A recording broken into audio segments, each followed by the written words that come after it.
Let's go to 1 John chapter 4 and verses 1. Beloved, believe not every spirit, Mm-hmm. but try the spirits, Try the spirits. whether they are of Elohim, Mm-hmm.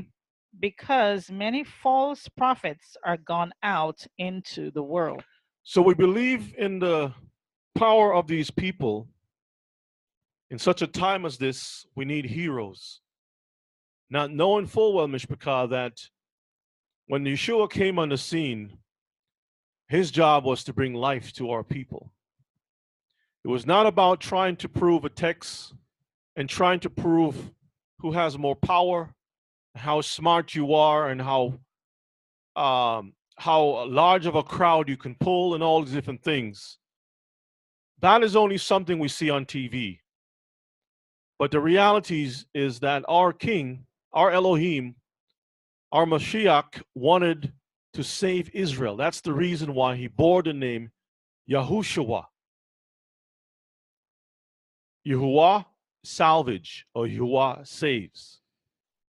If we miss the point of the purpose of who we are as a people, we will take on such a pride within ourselves that we will think to be more holier, more righteous, more pious, more versed in the scriptures than the regular Hebrew, to the point that we will outsmart ourselves out of the kingdom.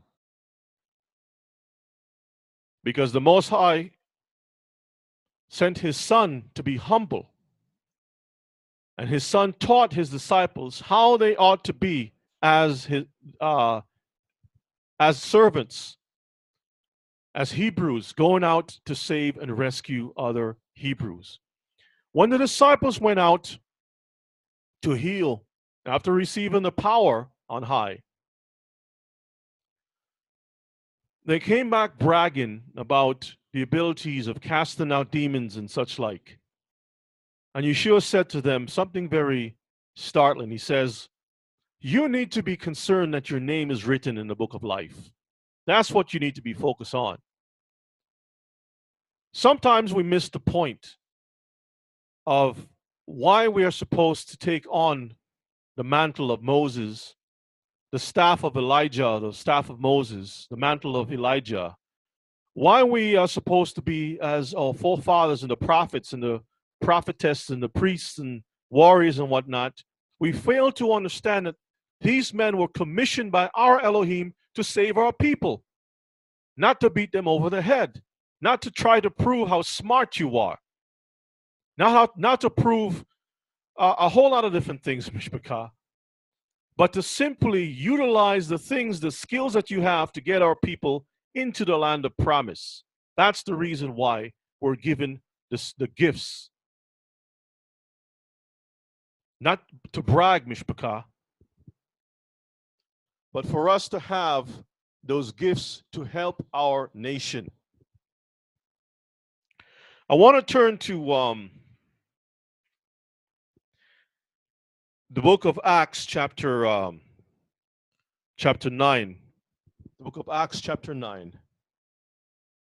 To see the actions of the men that were before us. 9, we're going to read verses 1 and 2. And this is, we can say that the Apostle Paul, Shaul, was very similar to Ak the Slayer. As a matter of fact, Ak the Slayer doesn't realize it, but he is in the spirit of Shaul when Shaul was in the first phase of his life as a Pharisee of the Pharisees. You see, Shaul used to go out believing that he was devoted to fight anyone who opposed Jerusalem. This is what it says, the book of Acts, chapter 9, verses 1 and verses 2. Let's go ahead and read that. And Saul, yet breathing out threatenings and slaughter against the disciples of the Lord, went unto the high priest. What did he do? And desired of him letters to Damascus, to the synagogues, that if he found any of this way, if he found any who follows the Messiah whether a certain way, the Messiah a certain way, so not to the format that he knew. Okay, so Ak the Slayer would be in that same mindset. Go ahead. Whether they were men or It women, doesn't matter if it's a man or a woman. Go ahead. he might bring them bound unto Jerusalem. He was a hunter. That's Ak the Slayer. Let me pull him up on the screen again so y'all can see him. Because we all know about Captain Christian. But the one that you got to fear the most is Ak the Slayer. He's an assassin. He's an assassin. See, because Captain Christian likes the limelight. He likes to be seen on certain occasions. When there's if it is some big event happening on TV, you'll see Captain Christian at that venue. If it is an opening for a movie, if it's some broadcast on television, doesn't matter. It can be meeting the president, like Superman. Meet the president, go at the United Nations, anything that is dealing with dignitaries and so forth. Captain Christian is always there to represent the world of Christianity. But Ak the Slayer moves subtle. He's quiet, very stealthy. He's the one that you really got to watch. Okay? Now let's go to Acts chapter 5. And there was a warning that was given out by Ak the Slayer's mentor, his teacher. Acts chapter 5, verses 26. Then went the captain with the officers and brought them without violence, for they feared the people, lest they should have been stoned. Read on. And when they had brought them, they set them before the council. And the high priest asked them, saying, Did not we straitly command you that you should not teach in this name? And behold, you have filled Jerusalem with your doctrine, and intend to bring this man's blood upon us. Verses 29.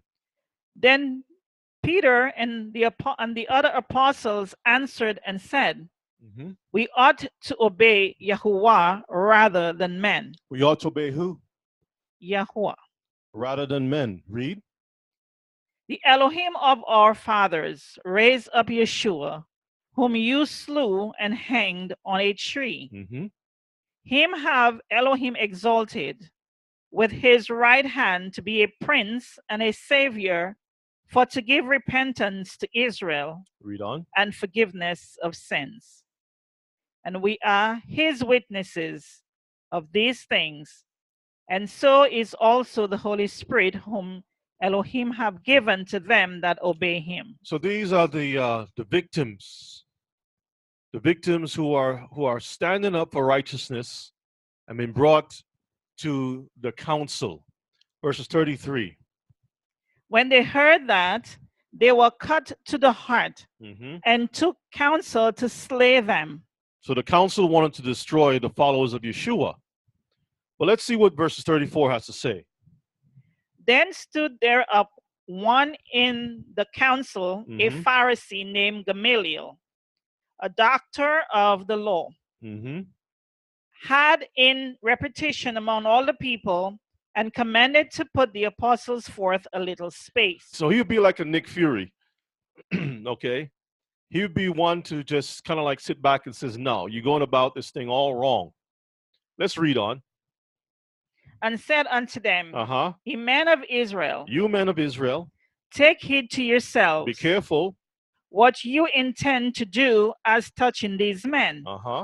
For before these days rose up Thaddeus, boasting himself to be somebody, to whom a number of men, about 400, joined themselves, who was slain, and all, as many as obeyed him, was scattered and brought to naught. Read on. After this man rose up Judas of Galilee in the days of the taxing, and drew away much people after him.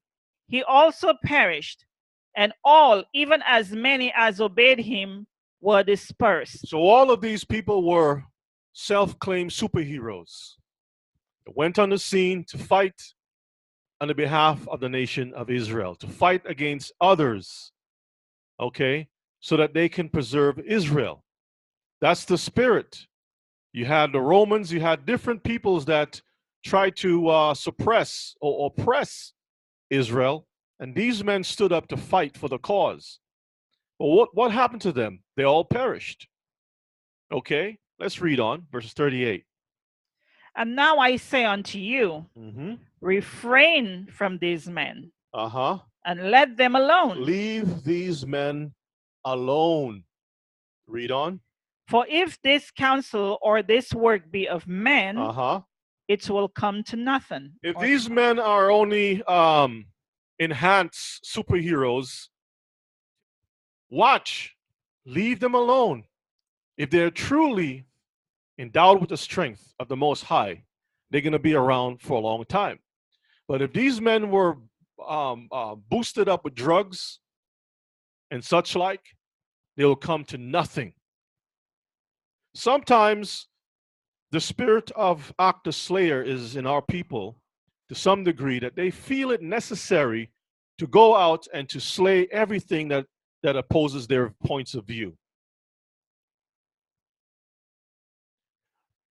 But Gamaliel was saying, you don't have to do that. If it's their own idea, they will fall by their own counsel. Isn't that what the Psalms say? Let them fall by their own counsel. But if the Most High is with them, let's read on. Verses 39. But if it be of Yah, you cannot overthrow it. If the Most High has given them the strength, the superhuman ability to be as Moses, Elijah, and such like, Mishpachah, there's no way you can defeat them. Read on. Lest happily you be found even to fight against Yah. Remember when Korah, Dathan, and all those men came to Moses saying, Moses, you take too much to yourself. You think you know it all. You think you're too powerful. You want to lead all these people. Who put you up there with the cape and the staff and all that stuff?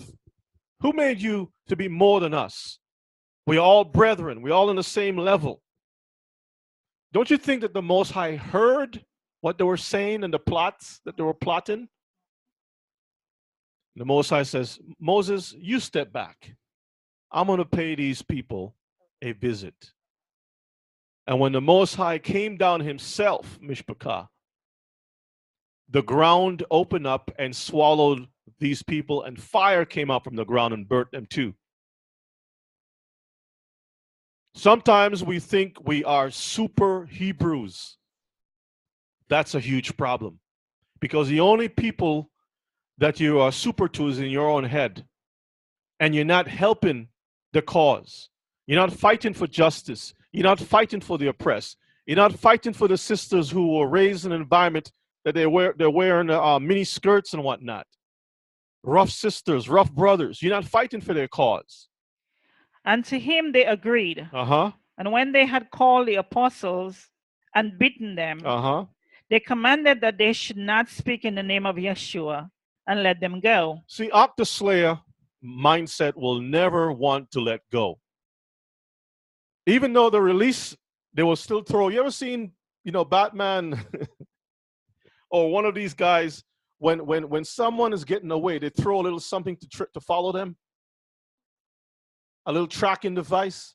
Because the plan is, I'm not gonna get you right now, which is I'm gonna beat you right now, I'm gonna let you go, but I'm gonna deal with you later on. And that's how some of our brothers behave themselves when it comes to the word.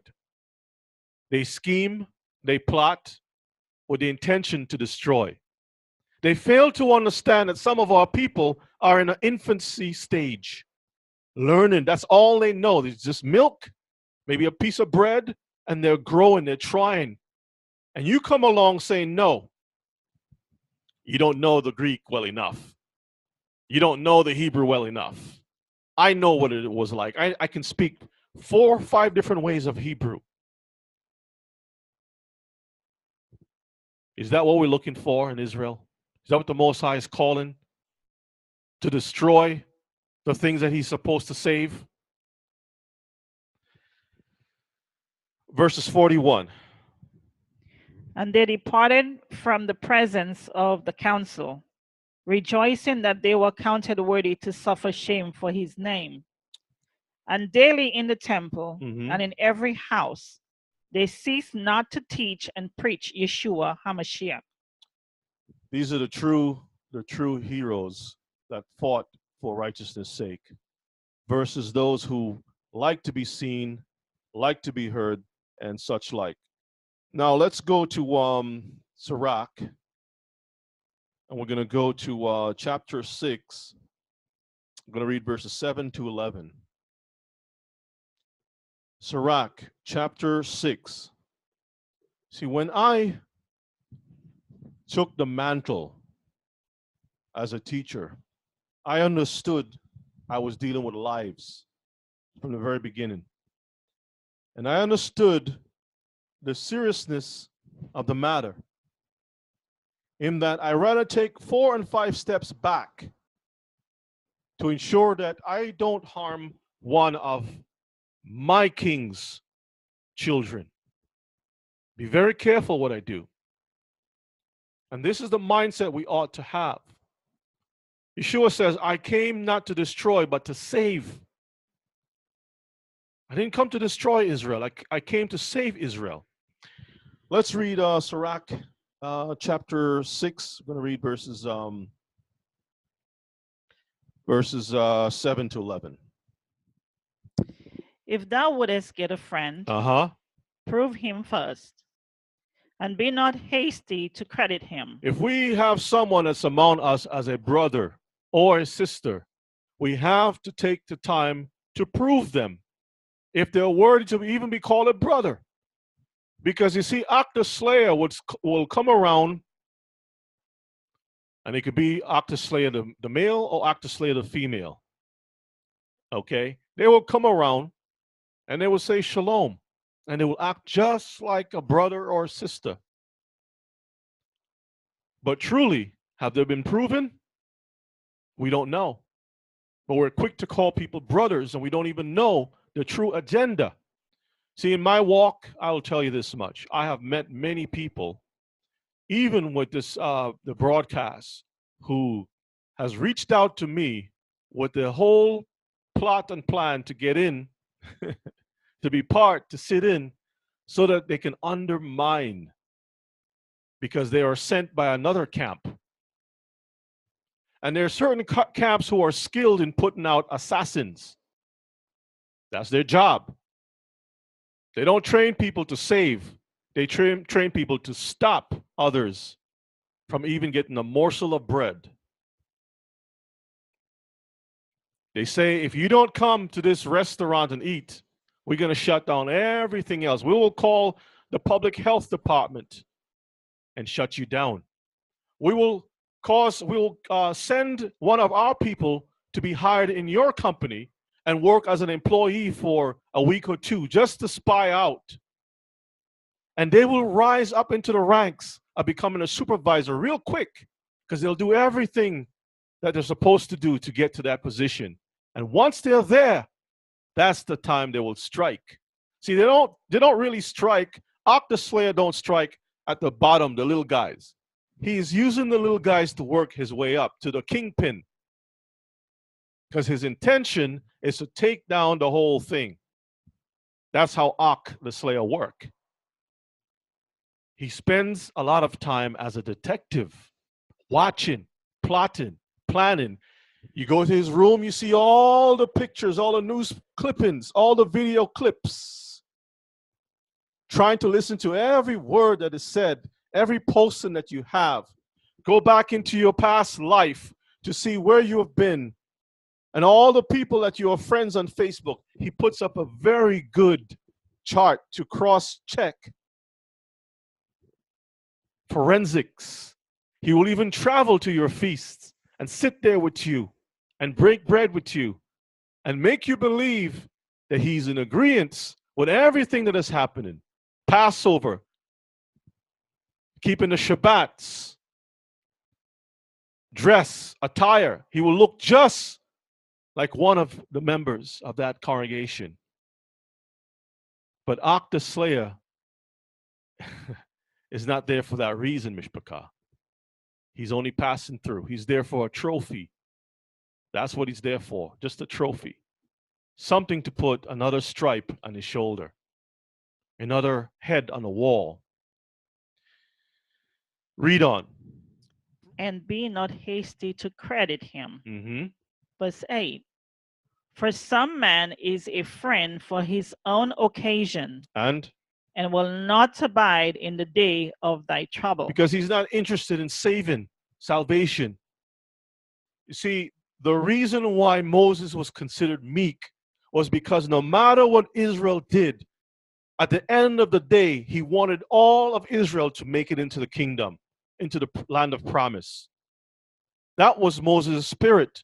That when the Most High came down and he says, I'm going to wipe out all these people and just use you, Moses, and your seed to build up a whole new nation, he says, no, don't do that.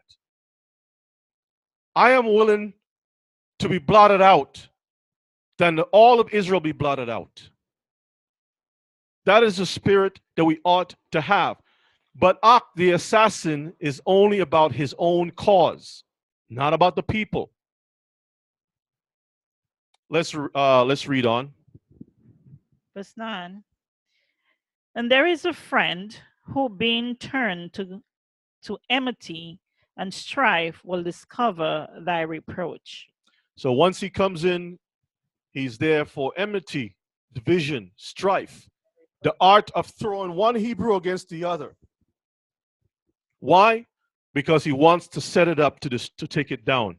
Moves in stealthy, put one against the other, put one text against the other, confound the whole thing, and then backs out and he's gone. Read on. Again, some friend is a companion at the table. And stealth is he will come out in a suit, have dinner with you, no problem. But under his outfit, under his fringes, there's a little dagger. There's a little poison. There's a little something there to destroy you. Read on. And will not continue in the day of thy affliction. Mm-hmm. But in thy prosperity he will be as thyself. When everything is going good, he will help you along the way. What do you need, brother? You need me to read for you? You need a scripture? What do you need? I'm ready. And will be bold over thy servants. And when he gets in, now he wants to be a commander. Now he wants to start moving the operation along. He makes you feel like he's just part of the progression of Israel, when in fact he's there to destroy it. Read. And if thou be brought low, he will be against thee. And will hide himself from thy face. Cloak and dagger. Cloak and dagger. Hide and jab you. Hide and jab you. Ak, the slayer. What's up, Ak? What's up, Ak, Okoti? And jab you. Let's leave that. Let's go to you want to read the third? Okay, go ahead and read that. Separate thyself from thine enemies, and take heed of thy friends. Let's we got to pay close attention to the works. You see, all we have is just brotherly. Sometimes brotherly love can destroy us because we're too loving, too kind, too open, too friendly. And this is the reason why some of our brothers and sisters who has been in this thing for a while has been injured so many times by false-faced brethren, cloak and dagger brethren, that they don't trust anyone. It got to the point where they don't trust people anymore. Cloak and dagger Hebrews. Ak, the slayer. Let's go to Galatians and verses 13 to 17. For you have heard of my conversation in time past in the Jews' religion, how that beyond measure I persecuted the church or the congregation of Yahuwah and wasted it. When he was in that Ak the slayer mindset, this is the outcome of his doings. He persecuted, he hunted them down, and he wasted it. Read on. And profited in the Jews' religion above many mine equals in mine own nation, being more exceedingly zealous of the traditions of my fathers. So he was out to prove a point. He was out to prove how well he can slay. Trophies was on his mind. Okay, let's read to verses 17, verses 15. But when it pleased Yahuwah, who separated me from my mother's womb, and called me by his grace, to reveal his Son in me, that I might preach him among the heathen, immediately I conferred not with flesh and blood. Read on. Neither went I up to Jerusalem to them which were apostles before me. Now Shaul was so boastful in a way. When you read how he presented himself, if you notice carefully, the New Testament is made up with more of his books than anything else. You have the disciples now who was there with the Messiah himself. And Johnny come lately, which is Shaul, is now saying, when I was very zealous for the law. I put down people.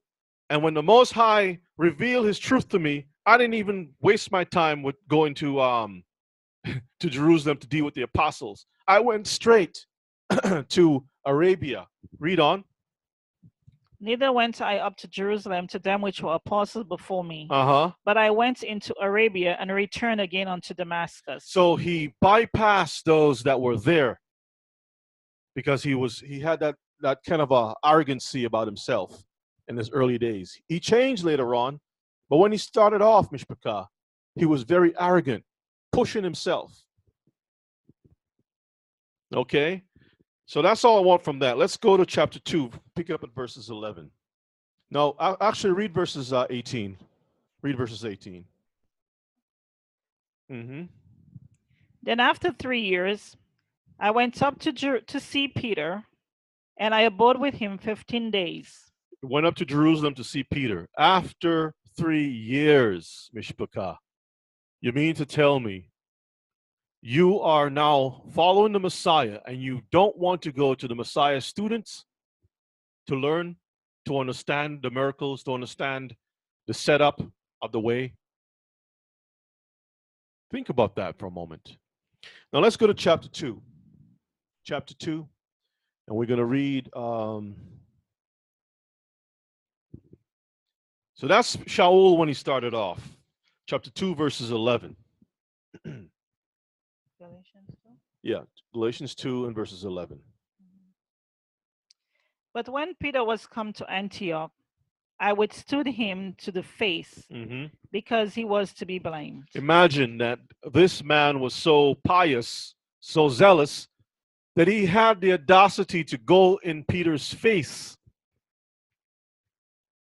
Peter, the one that the Most High poured out his Spirit and was there at the beginning, the original superhero, the original, one of the original crew. But you see, Shaul was the Pharisee of the Pharisees, above even Gamaliel in his mindset, because Gamaliel told him, hey, don't mess around with the people, leave them alone. If the Most High is with them, you can't fight against them, because you'd be fighting against the Most High. Okay, so what does he do? He went up into Peter's face. Read. For before that certain came from James, he did it with the Gentiles. But when they were come, he withdrew and separated himself, fearing them which were of the circumcision. Now, as men who has been schooled in the ways of the Messiah, don't they have the right to work accordingly? Don't they have the right to work things out accordingly? James was a Nasi. He was the president in Jerusalem at that time. He was actually over Peter. And these were men that was there with the Messiah, not Shaul. But Shaul had the audacity, as being a Pharisee, in that same Ak the Slayer mindset, to come up and say, hey, Me. Beat the chest like a gorilla. Me. Read on. And the other Jews dissembled likewise with him, insomuch that Barnabas also was carried away with their dissimulation. But when I saw that they walked not uprightly according to the truth of the gospel. Now, wait a minute. That is kind of interesting. You mean to tell me that Peter, after all that he'd been through, seeing the Messiah suffering on the cross, that Peter is not going to walk uprightly?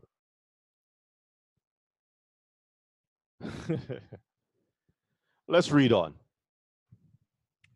When I saw that they walked not uprightly according to the truth of the gospel, I said unto Peter before them all, if thou being a Jew livest after the manner of Gentiles, and now as do the Jews, why compellest thou the Gentiles to live as do the Jews? Doesn't that sound familiar? Didn't we read that in the book of Romans? I think it's chapter 1. Who are you? Being a Jew, right?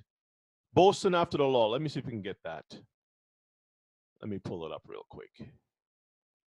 That's Romans chapter 1, I believe it is, or 2. It sounds like the same type of speech. Let's see if we can find that. Romans 2. Romans 2 and verses 17. I'm just kind of showing you how he started off with a little bit of arrogancy, okay? Later on, because the Messiah said to him, I'm going to show you how much you have to do what? Suffer. That means there was a progression that he had to go through, a process, okay? Read verses 16. In the day when Yahuwah shall judge the secrets of men, by Yeshua according to my gospel. According to whose gospel? My gospel. According to his style. It had to be his way, his gospel. Read verse 17. Behold, thou art called a Jew and rested in the law, and makest thy boast of Yah. Read on.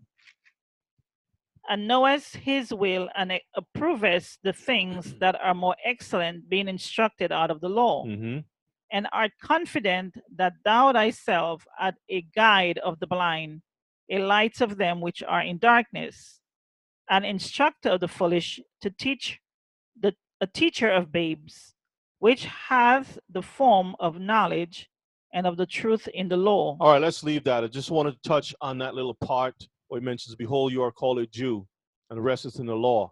Let's go back to Galatians 2 and verses, where did you stop? 14? Okay, read it again. But when I saw that they walked not uprightly according to the truth of the gospel, I said unto Peter before them all, if thou being a Jew livest after the manner of Gentiles, and not as do the Jews, why compellest thou the Gentiles to live as do the Jews?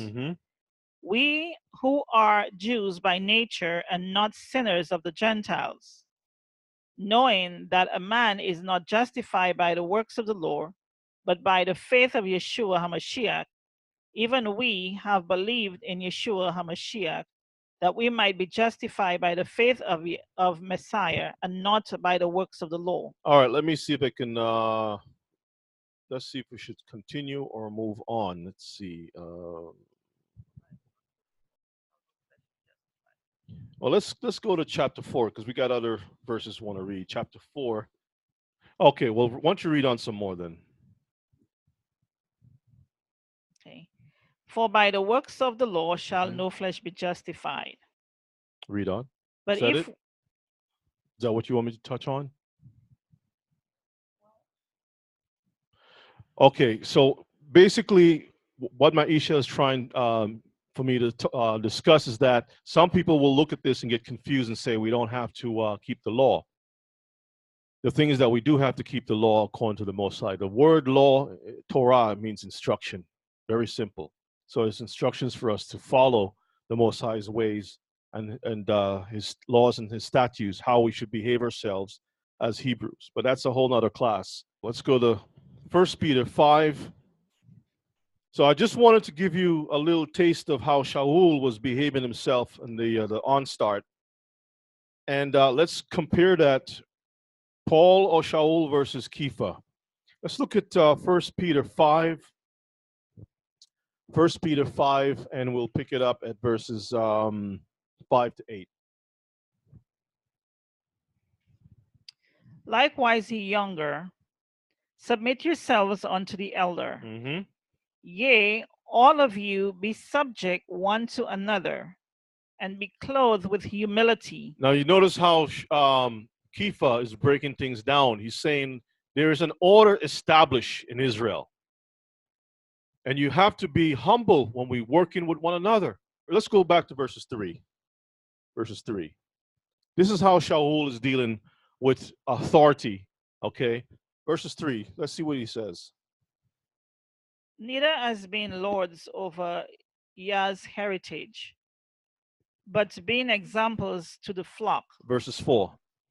And when the chief shepherd shall appear, you shall receive a crown of glory that fadeth not away. So Kepha was demonstrating that you as a leader, you have the responsibility to take care of the flock in humility, in kindness. Why?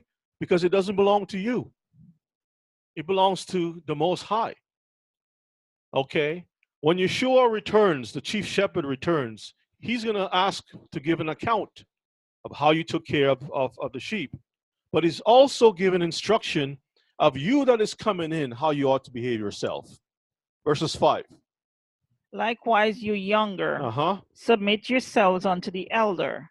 Yea, all of you be subject one to another, and be clothed with humility. You have to be clothed with humility. If you don't have the clothing of humility, you're going to be exposed as what? A wicked person. You'll be exposed. You don't have the cloak to hide anymore. Read on. For Yah resisteth the proud. That's the problem. When you look at the Ak Slayer, he came from backgrounds of wealth, prominence, education. He has a well-versed background. Speak different languages. You know, to speak different languages, you need someone to teach you. To learn all the arts of warfare, you need someone to teach you. You need to go through these things, and it takes money. You need to go foreign places. That was his background, that ability. But what was he using it for? He was using it to destroy people rather than saving people.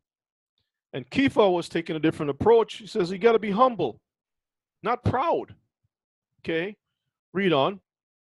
For Yah resisteth the proud and giveth grace to the humble.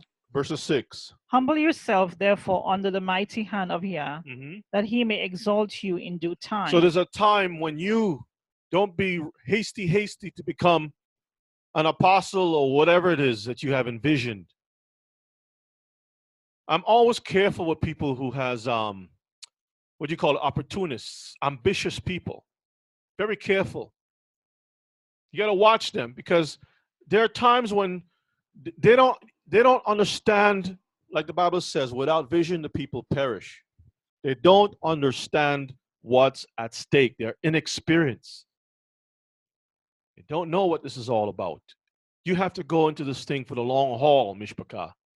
You can't come into this thing thinking, well, you can just go in and get out. It's all for the money. It's all for this or that.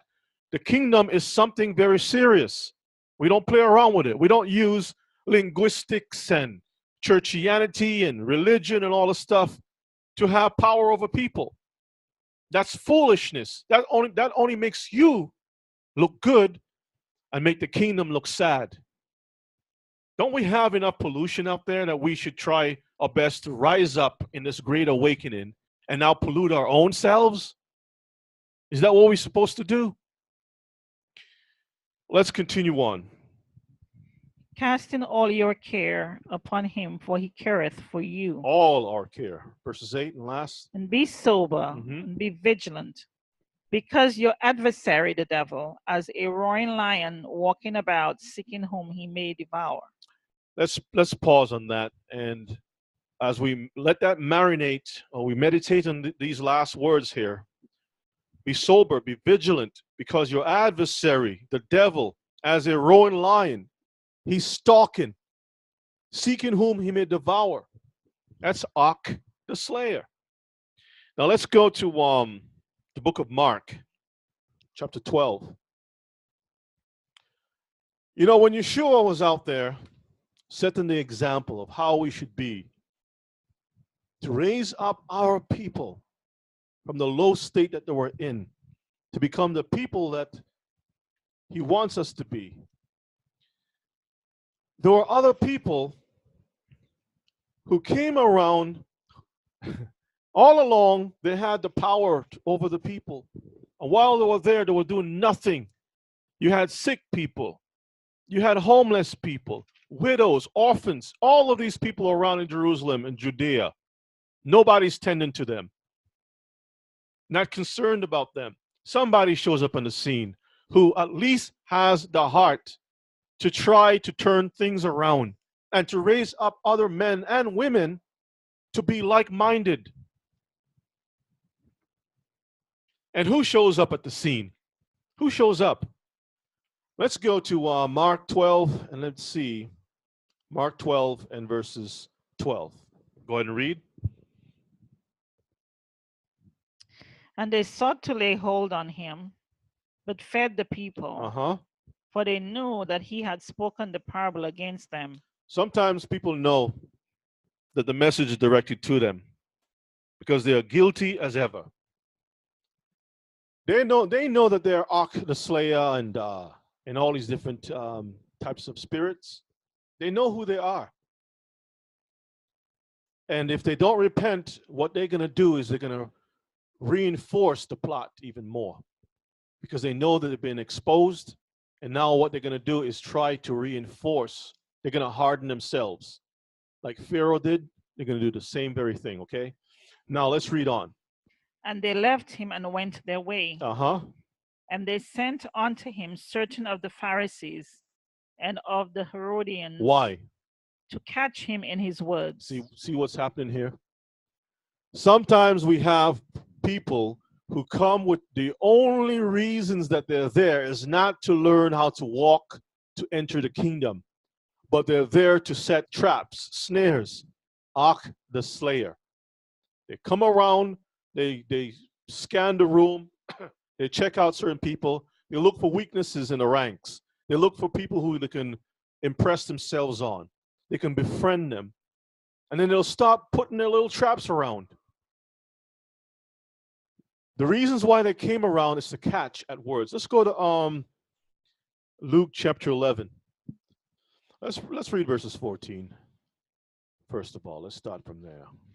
And he was casting out a devil, and it was dumb. So sometimes there are spirits of dumbness, or there's a dumbness on a person, and we're thinking that medicine can resolve that issue, not knowing that that's a spirit that's on that person, causing them to be dumb, lame, blind, deaf, whatever. Read. And it came to pass, when the devil was gone out, the dumb spake, and the people wondered. Read on. And some of them said, He casteth out devils through Beelzebub, the chief of the devils. It seems like nothing good could ever come about. No matter what you do, there's always Hebrews around to put you down for the little work that you're trying to do. They will, like Yeshua says, they'll catch at a what? A gnat. And swallow a camel. And swallow a camel. Oh, brother, the text shows the yud is supposed to be right here. When you pronounce it without the yud, it means something totally different. And sister, you know, you're not supposed to be doing it this way, and such like. A meal is prepared to save lives. And they're going to argue about where the spoons are placed on the table. And the forks is not in the right order. Or you're cutting the meat with the wrong hand or something.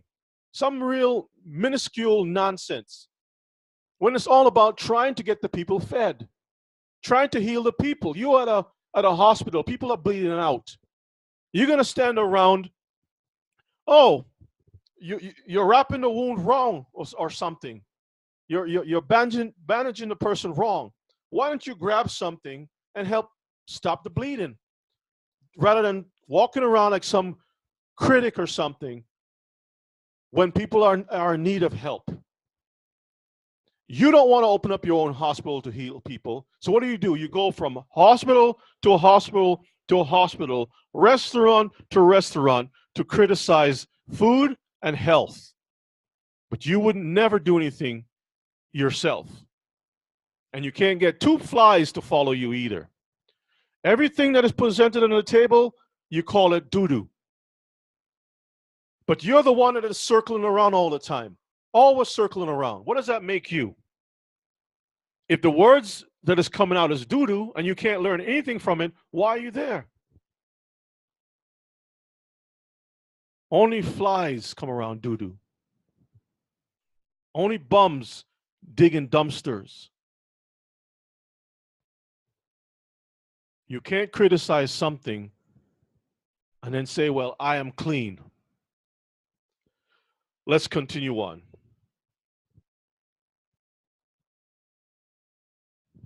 Verse 16. And others tempting him sought of him a sign from heaven. Brother, do you know Hebrew? Speak it. Brother, can you do such and such? Did Adam have a belly button? I mean, they ask you all kinds of crazy stuff. Read on, verses 17. But he, knowing their thoughts, said unto them, Every kingdom divided against itself is brought to desolation.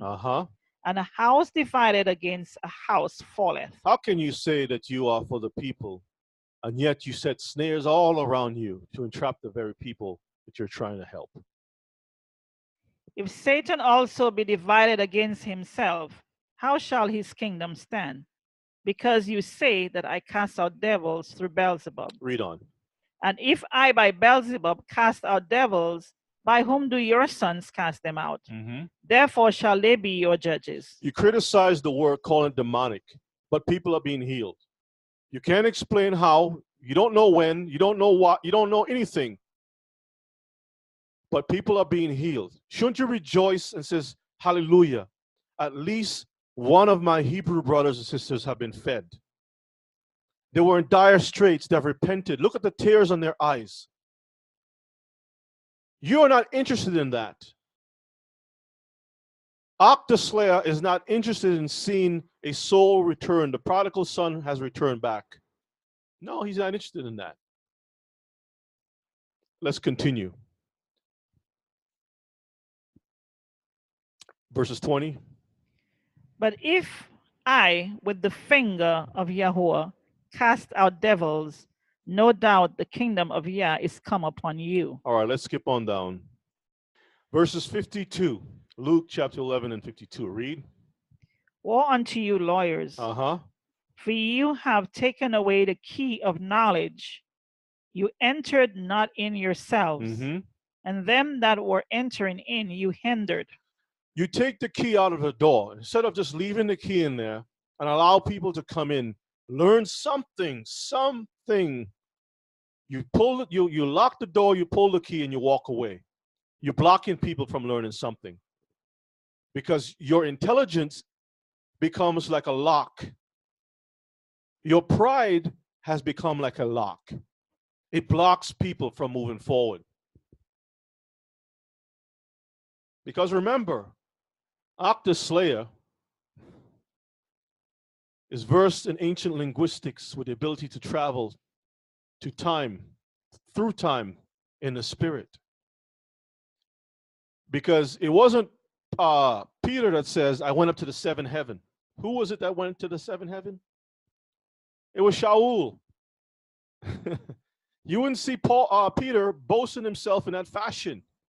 But Shaul, on the other hand, he was a little aggressive. Let's finish this up. Read verses 53. And he said these things unto them. The scribes and the Pharisees began to urge him vehemently And to provoke him to speak of many things. See, they're provoking him. Sometimes when people throw a sprat, they're trying to catch a whale. When they throw a sardine, they're trying to catch a shark or something. They're trying to catch bigger fish, a tuna. They throw a few words out there, sit back with the objective to catch. Verses 54. Laying wait for him and seeking to catch something out of his mouth that they might accuse him. Read it again one more time, real slow. Laying wait for him. They're laying wait for him. That sounds to me like a trapper, right? Read on. And seeking to catch something out of his mouth, that they might accuse him. You ever heard of the term taking the food out of a bird's craw? And that's how some folks are. They can't see something good happening. They must move in.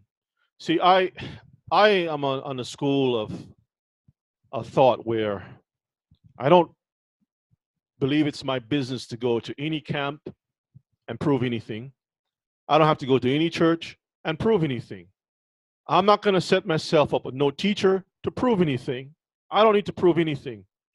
Yeshua didn't go and ask permission from the authorities in Jerusalem. He didn't go and say, well, let me go and sit down and talk with the rabbis or the teachers or whoever it was. He just went and healed people. Y'all wouldn't do it? I'm going to do something. Just for example, even in my yard, I had weeds growing up. I had, things needed to be trimmed.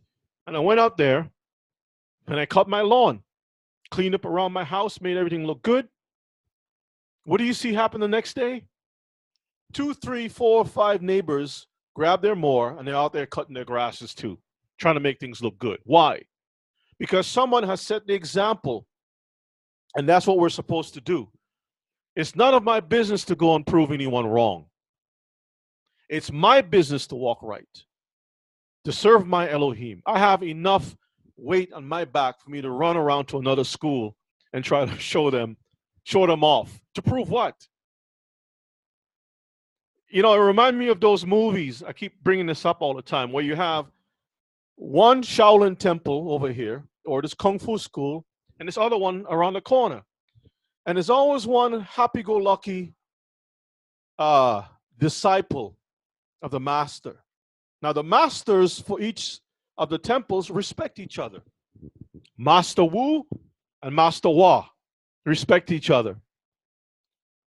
But there's always a knucklehead disciple from Master Wu that says, hey, I learned two moves in Kung Fu. I'm going to go over there and start a war.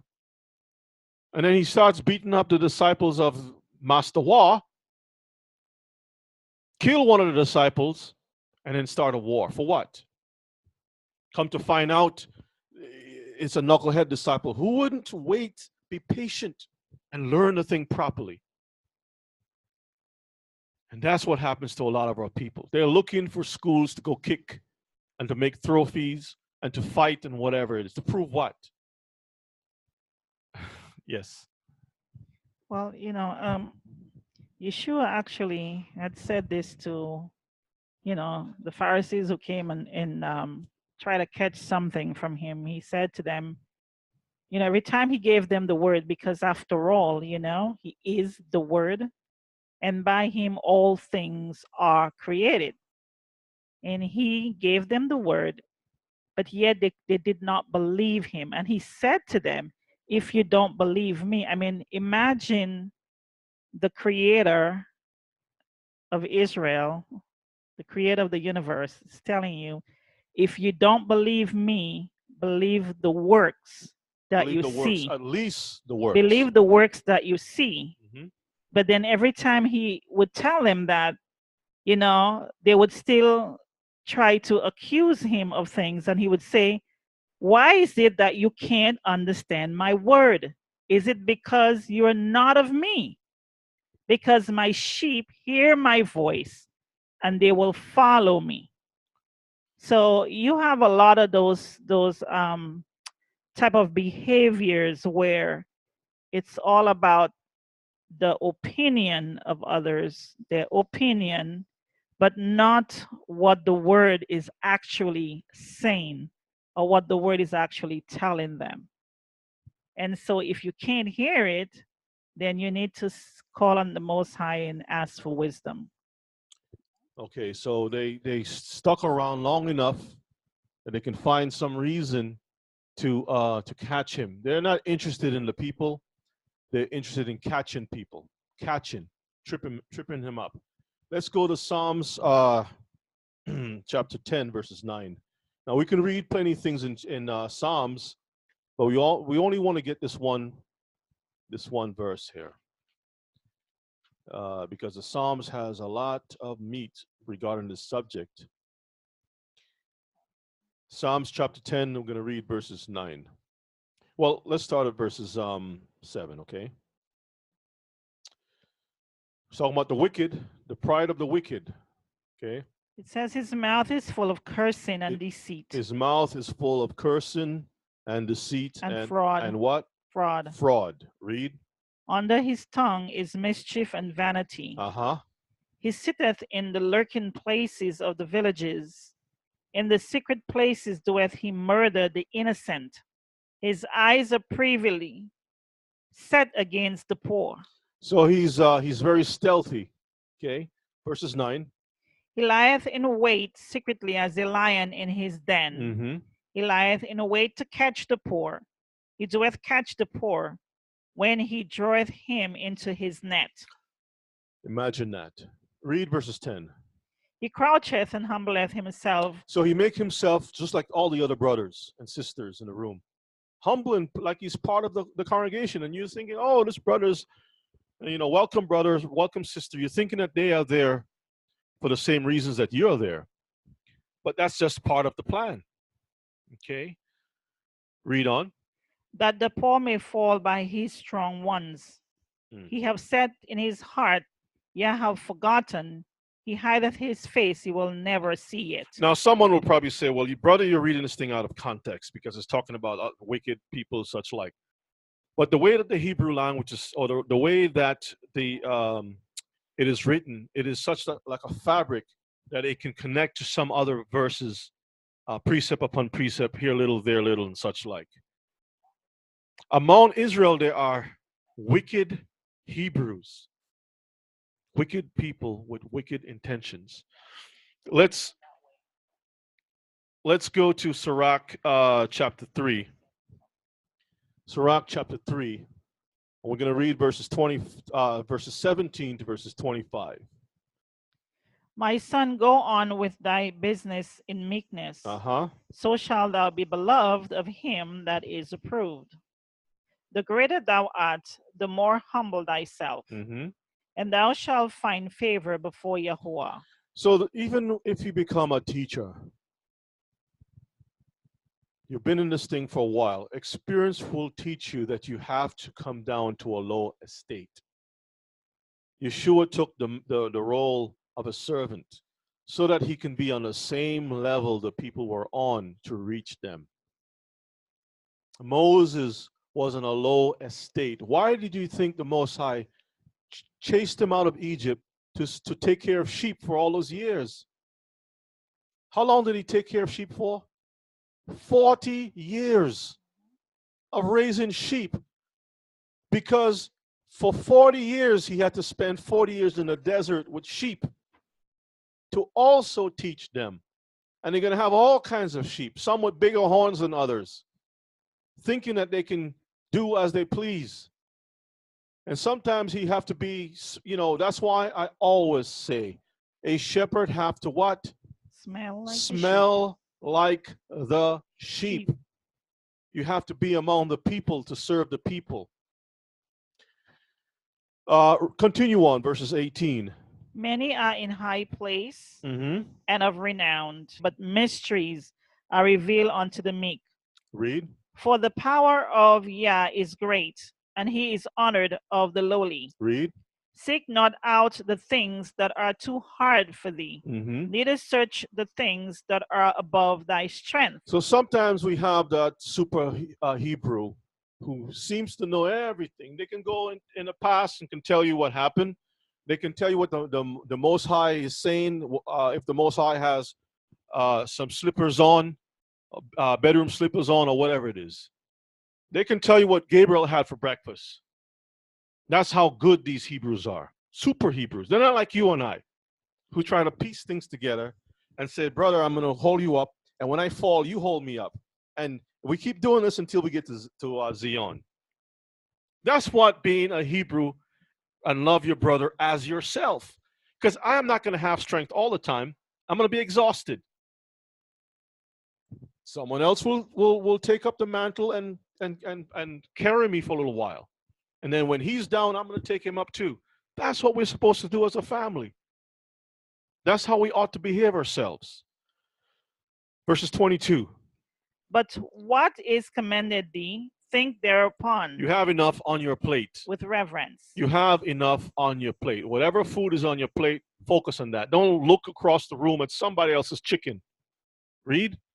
For it is not needful for thee to see with thine eyes the things that are in secret. Read on. Be not curious in unnecessary matters. For more things are shewed unto thee than men understand. So sometimes we see stuff and we want to say, oh, I got this. And I have the breakdowns and I have this and that. Brothers, listen. There are times that we are not going to be able to explain it all. We might reach a dead end. That is no shame to you. It is just the nature of how the Most High works. He would give us according to his what? His will. Not according to your will, but according to his will. But he also told the apostles when he was revealing to them the parables that they should not cast their pearls before swine. And sometimes there are certain things that the Most High would reveal to you that you're not supposed to go and say anything to anyone else, because you know that they won't understand it, or it'll probably cause them to feel less of a person. That's it. And you don't want to make people feel less of a person. You want to all be on this, on the same spiritual level as your brother. So some things you're just not gonna say. We didn't have conversations about sexuality or sexual matters with our child or son until he was of a certain age. Things take time. You don't reveal certain things to a child. When you're learning stuff, don't expect you have a question for this, a question for that. You want to know it all. A teacher is supposed to have self-control, know when to speak, how to speak, and such like. You're not supposed to give the student everything, every single thing that they're asking, because no parent does that. So why should we? Let's read on verses 24. For many are deceived by their own vain opinion, and an evil suspicion have overthrown their judgment. Read. Without eyes thou shalt want light. Profess not the knowledge therefore that thou hast not. So sometimes we project ourselves to be scholars of this and that, and when the curtain is pulled, we're naked. Why? Because pride. Remember we read before about being naked, be humble, clothe us with humility. When pride is there, it exposes everything. Moses didn't know everything. The apostles didn't know everything. Why do you think they formed a council? They went to Jerusalem to find out what is the best way to deal with these returning Hebrews. When they had certain matters of dispute, they got together, opened the scrolls, looked at the thing, and settled the matter. But the back and forth, the ping pong match, well, let me see who's going to score the highest. That is foolishness. That will not get us into the kingdom. That will get us killed. And any teacher, anyone that wants to be a teacher should learn that there's more restraint. Solomon even says, if a fool will keep his mouth quiet. Yes, he will appear to be wise. There you go. You wanted to say something? Yes, I was going to say that you should, when we when we study things and we learn, we must learn from the master teacher himself, which is Yeshua. And he said, if they do certain things to me, most definitely they will do it unto you. Absolutely. Because of the fact that when he said to them about if you don't eat my flesh and you drink my blood, you have no life in you.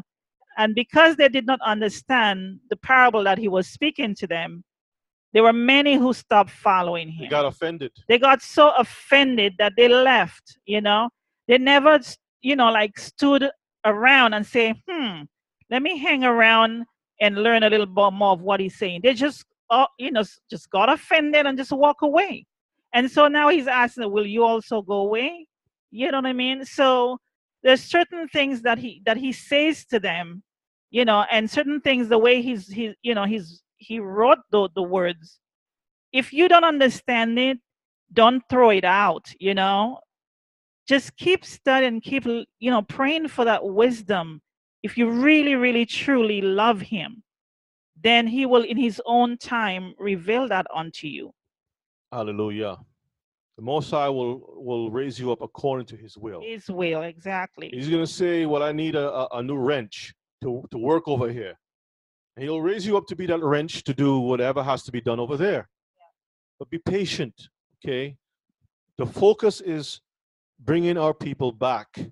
That's the focus, not about myself or yourself or whatever it is, but bringing our people back, okay?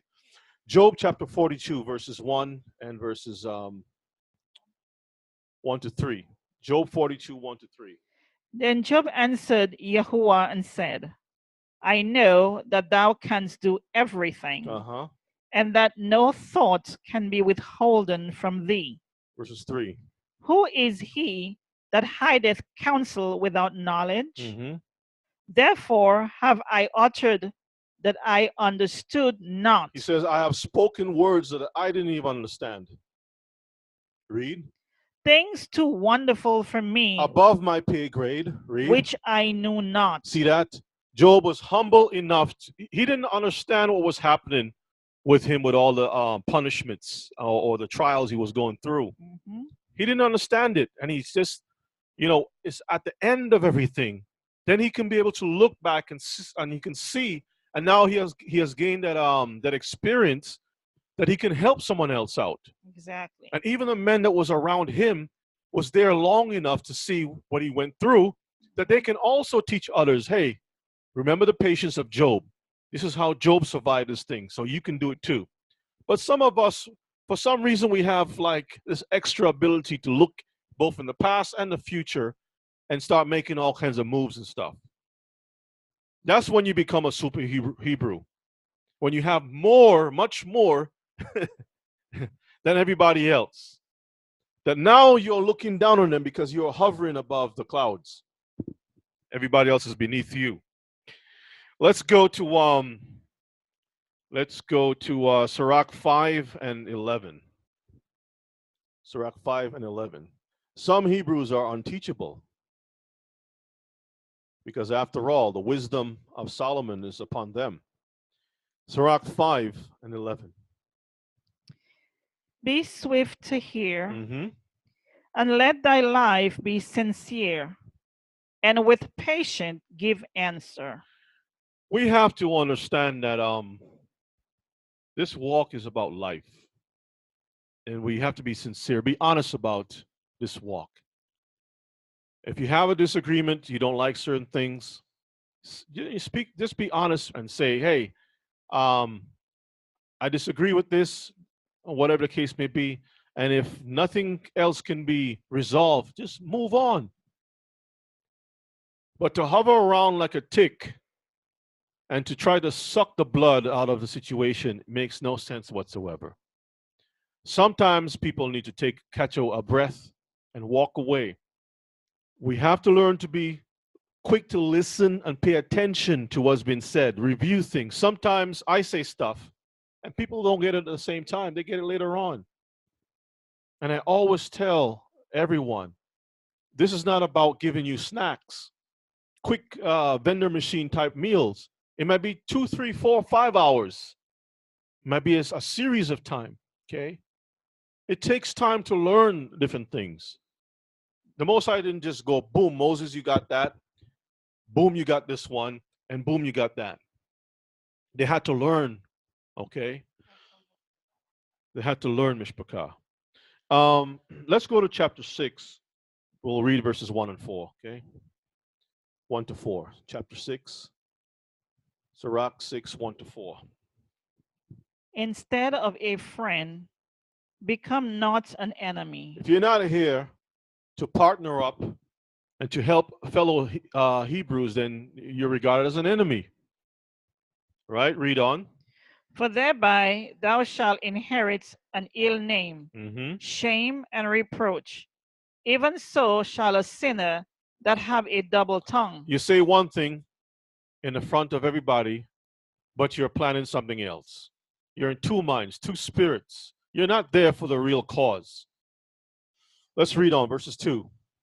Extol not thyself in the counsel of thine own heart, that thy soul be not torn in pieces as a bull strain alone.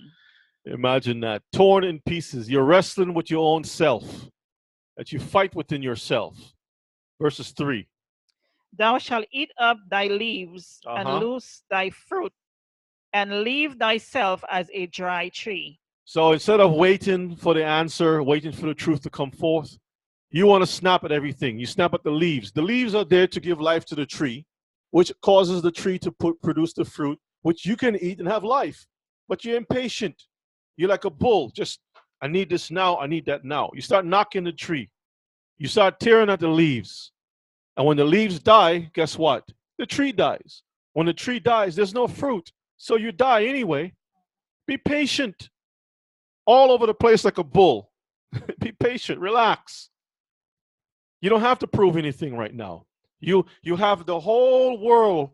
There's enough work for everyone. You don't have to come into a small pond to prove that you're a big fish. This is only a small pond. There's a big ocean out there. You want to swim big? Go into the big ocean. This is for the little fish. All praises to our King. Let's read verses 4.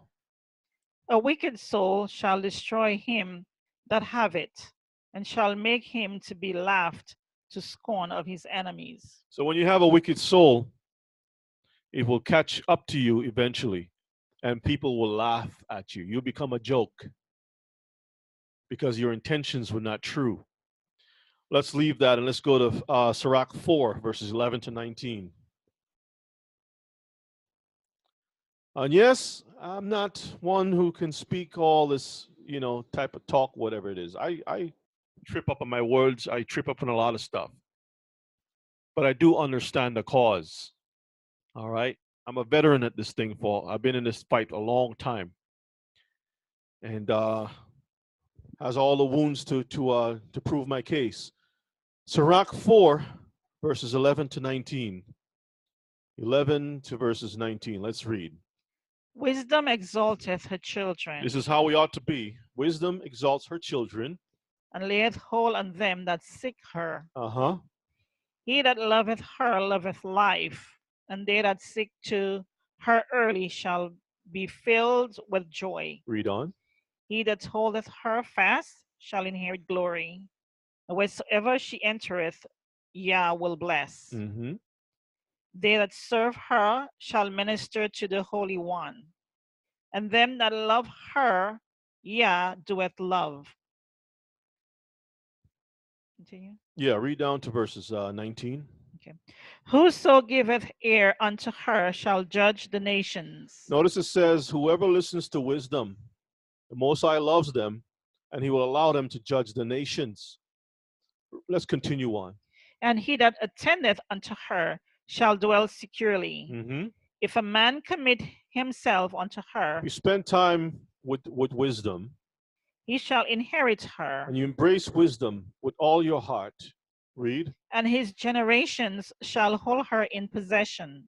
You pass something on to the next generation. You have something to pass on, Mishpachah. Read. For at the first she will walk with him by crooked ways. So at the first time, she's going to be with those who are starting off. They're not strong. They're wobbly at the knees. They're in a crooked place, but she's trying to guide them into the right path. Read on. And bring fear and dread upon him, and torment him with her discipline. So she's going to scare him into the truth, teach him things, show him the fear of the Most High. And all of that is simply to save his life.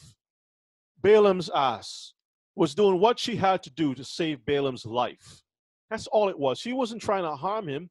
And sometimes we have people who think when you correct them in righteousness, when you try to help them to refocus, stop being a critic of every single thing. Stop trying to track down and trace everything. just learn. Eventually you'll get it. Understand what this goal is about. We're all trying to get to the same place. We're all supposed to be from the same loins of the same man. Is that correct? Yes. So why are we fighting each other? Let's read. Until she may trust his soul and try him by her laws. Then will she return the straight way unto him, and comfort him, and show him her secrets. And show him her secrets. After she has disciplined him, now he's ready to receive the secrets. Okay? But if he go wrong, she will forsake him and give him over to his own ruin. That's sad. That's unfortunate, but it's true. Yes. You know, there's a way that we should walk, a way that we ought to behave ourselves. And I hope and pray that our people will learn something. You know, I try to make it comical at the beginning, but I really wanted us to really glean something from it. Okay, not just have fun, but also to understand the seriousness of what we're doing. Let's go to Psalms 140, and we'll read from verses 1. Go ahead and read. Deliver me, O Yahuwah, from the evil man, and preserve me from the violent man, which imagine mischief in their heart. Continually are they gathered together for war. Some Hebrews, their minds are set with only one mode. You know, like when you buy a blender, it's supposed to have like at least different switches to go from low speed to high. Some Hebrews only have one switch. War or no war. War or no war. On, off. And they just focus like that. Read on. They have sharpened their tongues like a serpent. That's all they know to do. Read. Adder's poison is under their lips. Cloak and dagger. Read. Keep me, O Yahuwah, from the hands of the wicked. They're classified as wicked because their interest is not the goal of life. Okay, read on.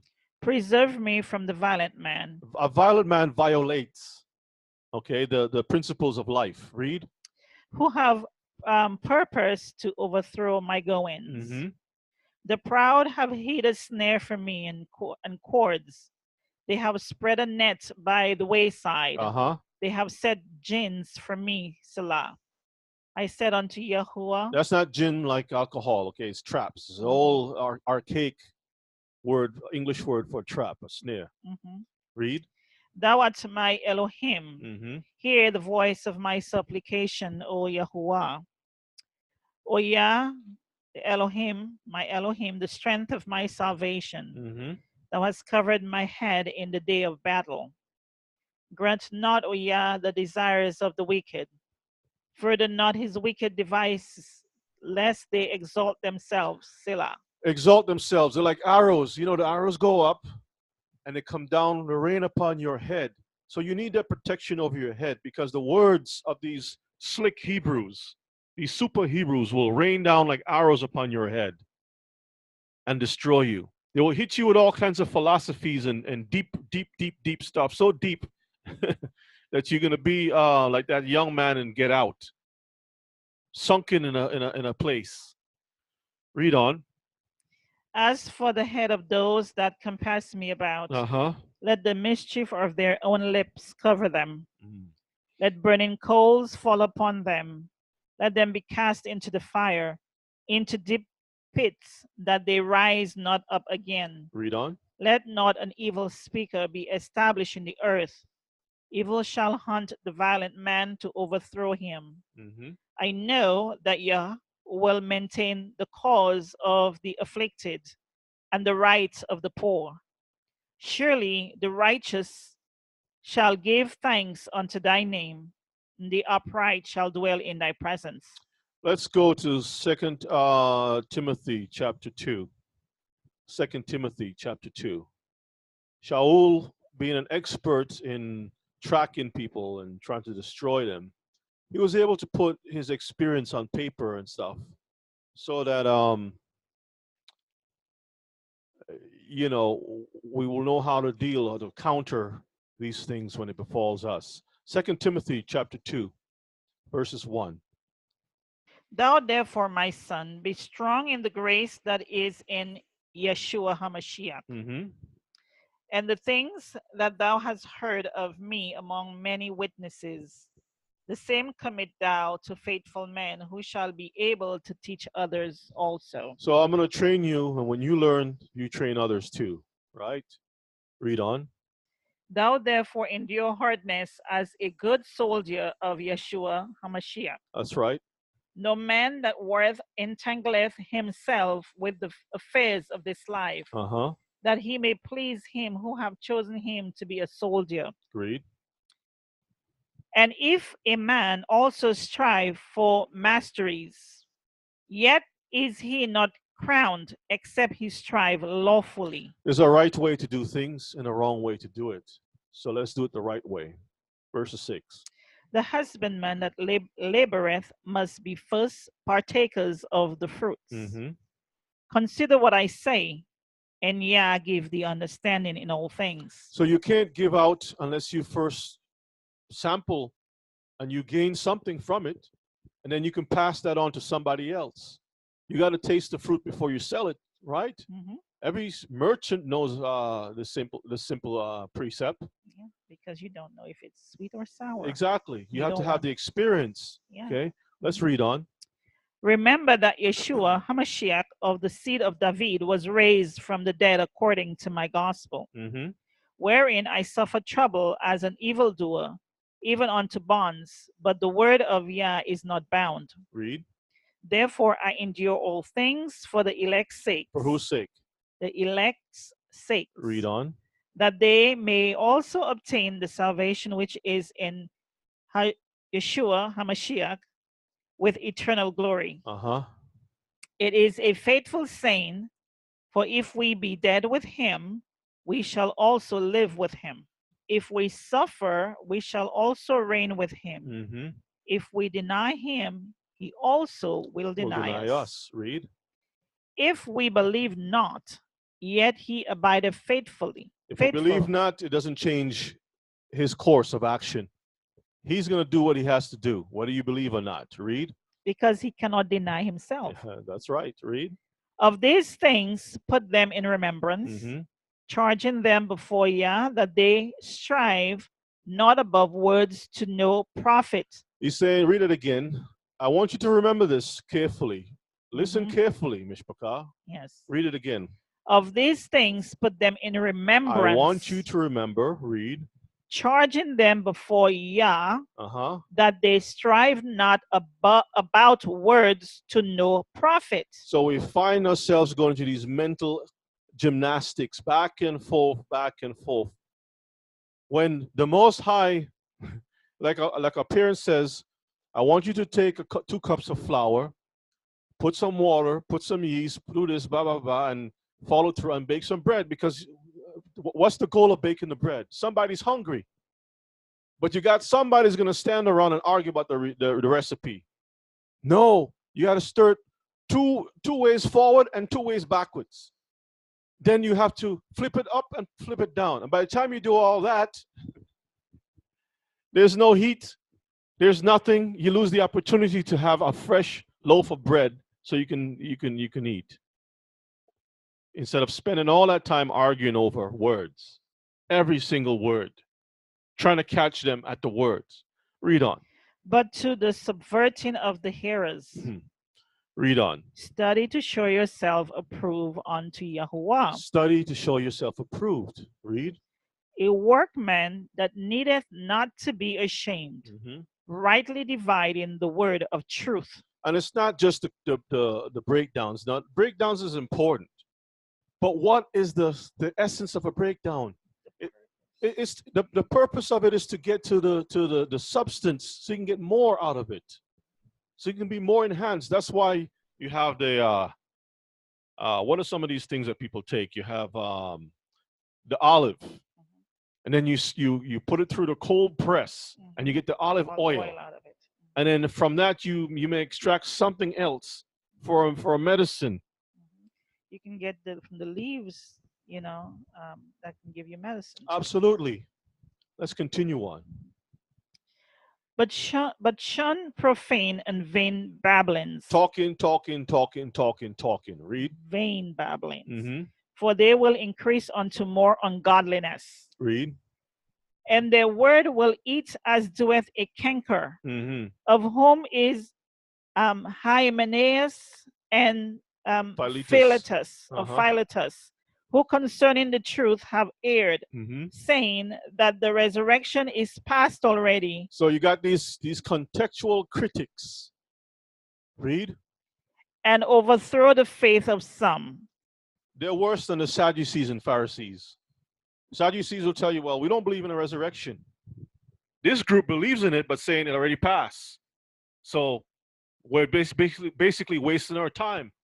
If the resurrection already passed, what's the sense of me going out and casting nets for fish? Exactly. To bring souls. Souls to go where? Exactly.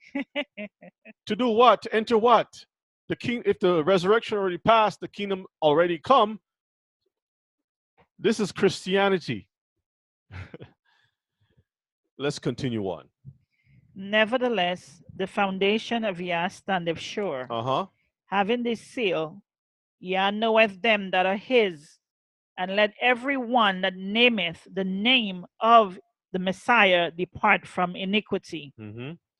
But in a great house there are not only vessels of gold and of silver, unfortunately, read, but also of wood and of earth, and some to honor and some to dishonor. Unfortunately, as a Hebrew nation, we have a bunch of knuckleheads too. And it's just part of the makeup of Israel. Read on. If a man therefore purge himself from these. But if the Most High will separate, he purges, he sends his angels to take out those that offend. But within the house of Israel, we also have to purge out those things that offend. Within ourselves, we have to look within ourselves as an individual and remove those things that offend. The purging is a process, a continual process, okay? If a man therefore purge himself from these, read, he shall be a vessel unto honor. So now you are not going to be labeled as a vessel that needs to be purged from the house of Israel, because you have purged the thing that corrupts and causes you to appear as a vessel of dishonor. You have removed that from yourself. Okay, read on. Sanctified and meet for the master's use. Now the master can use us. And prepared unto every good work. Verses 22. Flee also youthful lusts, but follow righteousness, faith, and charity. Peace with them that call on Yah out of a pure heart. There's a reason why the Most High used Moses when he was 80 years old. At that time, the testosterone, the pridefulness of a youthful mind is gone. What you have is an experienced elder who can lead sheep. Sometimes we have these young Hebrews who are besides themselves. They want to, challenge everything. They're always ready for a fight. But an experienced man will be like, let me sit back. Let's just, think this thing through. Flee also youthful lusts, but follow what? Righteousness, faith, charity, peace with them that call on the name, on Yahuwah's name, out of a what? A pure heart. Because it's all about life. Read on. But foolish and unlearned questions avoid. Read it again. But foolish and unlearned questions avoid. That means before you go through the efforts of forcing a question through, Why don't you take some time and learn? Take some time and learn. Go back again and read that thing one more time, twice, 3 to 4, 5, 6 times. Okay, go read that thing again. All right. And that way, when you ask a question, it'll be something that will bring knowledge to everyone else and uplift everyone so we all can get over those humps. But if you ask questions that slow down the process of growth, slow down things, you got to grease the wheels like 10 different times before the cart moves forward. We'll never cross over into the land of promise. Read on. Knowing that they do gender strife. Uh-huh. And the servant of Yah must not strive. The servant of our king must never strive. Always wrestling back and forth. Read. But be gentle unto all men. Read. But be gentle unto all men. Apt to teach and patient. Patience. Be gentle, because it's not your business. This is the Most High's business. Don't go on the streets and tell people to kiss your boot. That's not being gentle. That's the super, that's Captain Shalawam. Let me get him up here on the screen. Captain Shalawam. There he is. Go ahead and read. Be gentle, but be gentle unto all men. Apt to teach, patient, in meekness, instructing those that oppose themselves. If Yah peradventure, if it's the Most High's will give them repentance to the acknowledging of the truth. So if it's possible, our goal, my goal is, back off a little bit. The brother, the sister, they really don't understand what's going on. They're tripping over the thing over and over, and me explaining it 4 or 5 different ways is not going to make a difference. Step back. Let me demonstrate love, kindness, and continue keeping it that way with the hopes that they will see your sincerity, that you really want good for them. You really want to see them saved. You're not trying to harm or hurt anybody. You just want them to be in. And they will come to their senses if it's the Most High's will. And they will strike their chest and says, I was so wrong. I really couldn't see it. You mean to tell me that brother, like the donkey, saw the angels ready to kill? I couldn't see anything. And all the actions of the donkey seems in the eyes of Balaam with the whip as the donkey trying to hurt Balaam. But the donkey was trying to save his life. But because he was so above everything else, he's a prophet. You can't tell him anything. He has the money. You can't talk to him about anything. He's already well educated. He can speak all kinds of different things. This is a man that the kings trust to bring a messenger, as a messenger. So who is this donkey to tell me what to do? But the donkey wanted to save the man's life. And the angel says, if it wasn't for your donkey, you'd have been a dead person. You couldn't see. So sometimes we have to take that approach, hoping that, you know what, I'm experienced. They're going to slander me. They're going to throw some punches at me. They're going to try to ensnare me. They're going to try to poison me with all kinds of different methods and stuff. But after a while, you become immune to these serpents. After a while, the Most High allows you to have thicker skin that you can deal with certain things. Why? So you can save a fellow brother. All right. Let's continue on. Verses 26. And that they may recover themselves out of the snare of the devil, who are taken captive by him at his will. So sometimes they're not aware that they're in a gall of bitterness. They simply don't know it. And no matter what you say to them and others are saying to them, they're not going to get it. You can talk, they're not getting it. And you just got to step back and just say, you know what? I'm just going to let the Most High deal with them, and I'll see you on the road to Zion. Unfortunately, that's just the way it is. Let's read Lamentations chapter 3, verses 60. Thou hast seen all their vengeance and all their imaginations against me. Thou hast heard their reproach, O Yah, and all their imaginations against me. Jeremiah had to go through certain things, and it was rough on him. Read. 62. the lips of those that rose up against me, and their device against me all the day. 63. Behold, they are sitting down, and they're rising up.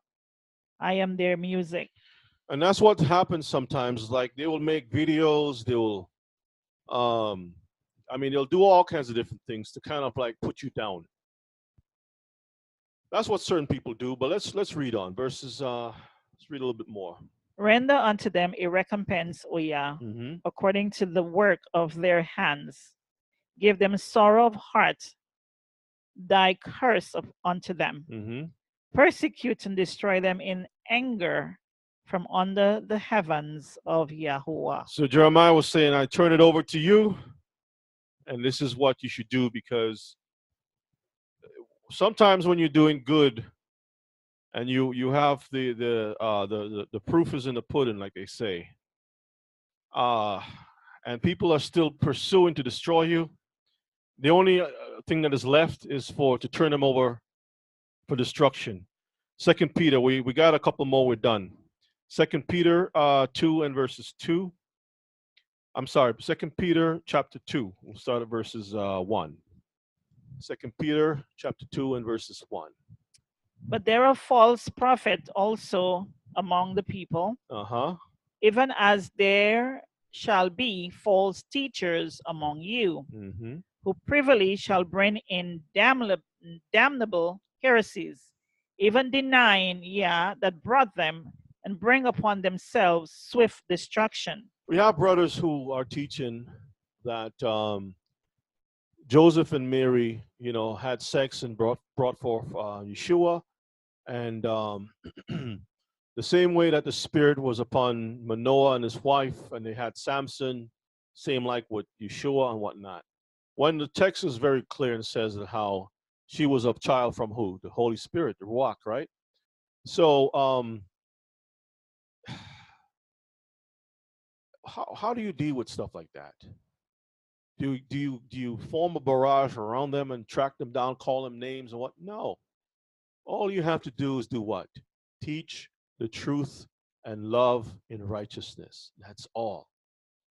The Most High, as Gamaliel wisely said, leave the people alone. If the Most High is with them, he has a reason for that. All that they're doing is a reason. Perhaps they'll repent and be even better than you. They might say, we were wrong, and fall upon their knees and cry out to the Most High. You're seeing them at a different stage, and you thinking more than the Most High. You want to force things to move forward. Don't do stuff like that. Don't force things. Okay, let's read on. And many shall follow their pernicious ways, by reason of whom the way of truth shall be evil spoken of. And through covetousness shall they with vain words make merchandise of you, whose judgment now of a long time lingereth not, and their damnation slumbereth not. For if Yah spared not the angels that sinned, but cast them down to hell, and delivered them into chains of darkness, to be reserved unto judgment. That's the book of Enoch, is that correct? Correct. Read on. And spared not the whole world, but saved Noah, the 8th person, a preacher of righteousness, bringing in the flood upon the world of the ungodly, and turning the cities of Sodom and Gomorrah into ashes, condemned them with an overthrow, making them an ensample unto those that after should live ungodly. Read. And delivered just Lot, vexed with the filthy conversation of the wicked. For that righteous man dwelling among them, in seeing and hearing, vexed his righteous soul from day to day with their unlawful deeds. Read on. Yah knoweth how to deliver the godly out of temptations, and to reserve the unjust unto the day of judgment, to be punished. But chiefly them that walk after the flesh in the lust of uncleanliness, and despise government, presumptuous are they. Presumptuous are they. Go ahead. Self-willed. Uh-huh.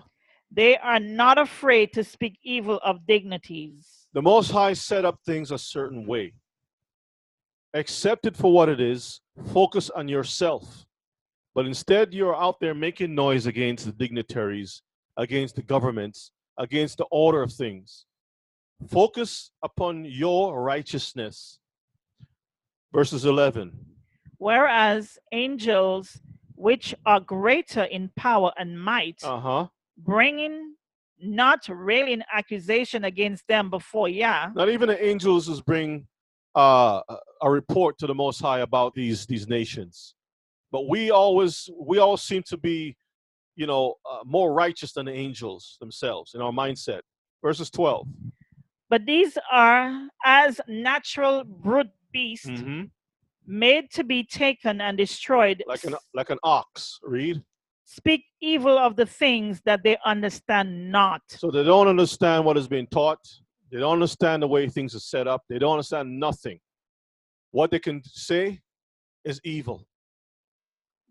Go ahead and read. And shall utterly perish in their own corruption. Let them fall by their own counsel. Read.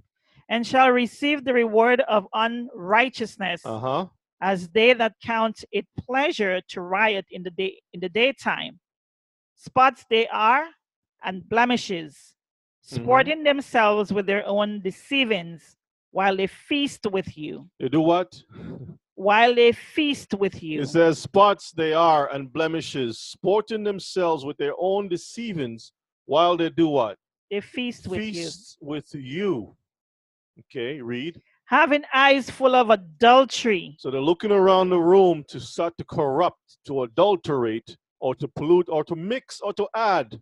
And that cannot cease from sin, beguiling unstable souls. And heart they have exercised with covetous practices. Cursed children, which have forsaken the right way, and are gone astray, following the ways of Balaam, the son of Bosor, who loved the wages of unrighteousness, but was rebuked for his iniquity. The dumb ass speaking with man's voice forbade the madness of the prophet. These are wells without water, clouds that are carried with a tempest, to whom the midst of darkness is reserved forever. Read on. For when they speak great swelling words of vanity, they allure through the lust of the flesh, through much wantonness. So they appear like a well that you can go to for a drink of water. They appear like a promising cloud in the sky when you need some rain. But when the cloud gets closer, there's nothing, not even one drop that can give you enough moisture to moisten your lips. Nothing but mud in the well. Nothing you can glean from. That's why it says they allure through the lust of the flesh, through much wantonness. Read. Those that were clean escape from them who live in error. Read on. While they promise them liberty, they themselves are the servants of corruption. So they promise salvation, a drink of water, something to offer, but they have nothing really to give. Nothing of life. Read. For of whom a man is overcome, of the same is he brought in bondage. Imagine you run from a plantation of religion only to end up in another one. Verses 20. For if they have escaped the pollution of the world through the knowledge of Adonai and Savior Yeshua HaMashiach, they are again entangled therein and overcome. The latter end is worse with them than the beginning. And just thinking about, you have awakened from your sleep. You know that you're Hebrew. You know what the requirements of a Hebrew is, that you got to keep the law, statutes, and commandments. And then all of a sudden you go back. You don't believe in the Messiah. You believe that Joseph is this. You don't. Now all of a sudden, I don't like the Old Testament. I don't like the New Testament. I don't like this. I don't like that. Paul is a false prophet. You have all this nonsense going on. It starts to mess with you. You got delivered from foolishness only to find yourself become an expert in folly. Let's continue. Verse 21. For it had been better for them. Read verses 20 again. Verse 20. For if after they have escaped the pollutions of the world through the knowledge of Adonai and Savior Yeshua HaMashiach, they are again entangled therein, and overcome. The sins have overcome them. The latter end is worse with them than the beginning. Read. Verse 21. For it had been better for them not to have known the way of righteousness. It's better you stay where you were before. Than after they have known it. To know that you're a Hebrew. To turn from the holy commandments delivered unto them. Now all of a sudden you're going to turn away from the truth. Read on. But it is happened unto them according to the true proverb. The dog is returned to his own vomit again, and the sow that was washed to her wallowing in the mire. I'm going to stop here, and my goal was simply to, reach our people in a different light, that we can understand what we're doing. We have some good brothers and sisters who they want to do what is right, but they're going about it the wrong way. And then because of pride still there in their life, still moving around, it has overcome them. And now they don't see their way of making a change to correct themselves. And by doing so, that mindset spreads like a virus, and all of a sudden we have problems after problems. It's like many of you all have been in the Christian church. You have seen the results of that. You've seen the depression. You've seen things have not changed, the homosexuality, the incest, all kinds of craziness that is happening. Because the pastors have been preaching it's all about grace and love and whatnot. So crimes are committed. And now that you come to know who you are as a people, why bring that garbage over in this side? Or the same techniques, the same ideology, the same mindset. We don't need that. We don't need that. We need to stay focused and stay on the road to Zion.